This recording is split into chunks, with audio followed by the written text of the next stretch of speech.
مشاهدينا مشاهدين جريدة موقع المصدر نيوز من داخل مهرجان أخبار الفن، ومعانا الضيفة الجميلة من ضيوف المهرجان. ممكن نتعرف بحضرتك؟ أنا مستشارة القانونية ريهام الحاكم، ومحامية باستئناف العالي مجلس الدولة، وأيضا ملكة جمال مصر الثقافة والفنون. أهلا وسهلا بحضرتك. أهلا بحضرتك. إيه رأي حضرتك في المهرجان النهارده؟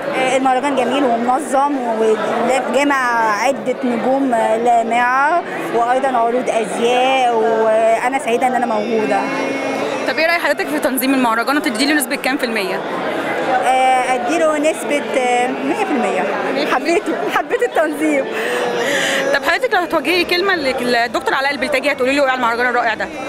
اولا احب اقول له بالنجاح والتوفيق ودكتور علاء، وطبعا اشكره على الدعوه الحضور الكريمه هو والاعلاميه الجميله مروه نور، وايضا الاعلاميه الجميله ميرفت السيد، هم عملوا لي دعوه الحضور.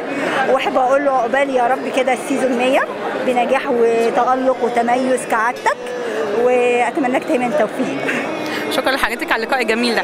طب كلمه بقى بسيطه للمصدر نيوز عندنا، هتقولي لنا ايه؟ انا سعيده ان انا عملت معاكم لقاء، وان انا جيت ان انا عشان اعمل معاكم لقاء.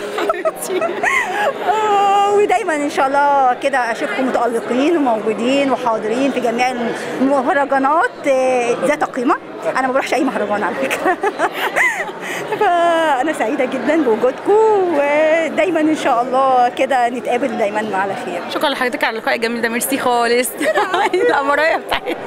شكرا حبيبتي، ربنا يخليك. كانت معكم سعاد عاصم، موقع جريدة المصدر نيوز.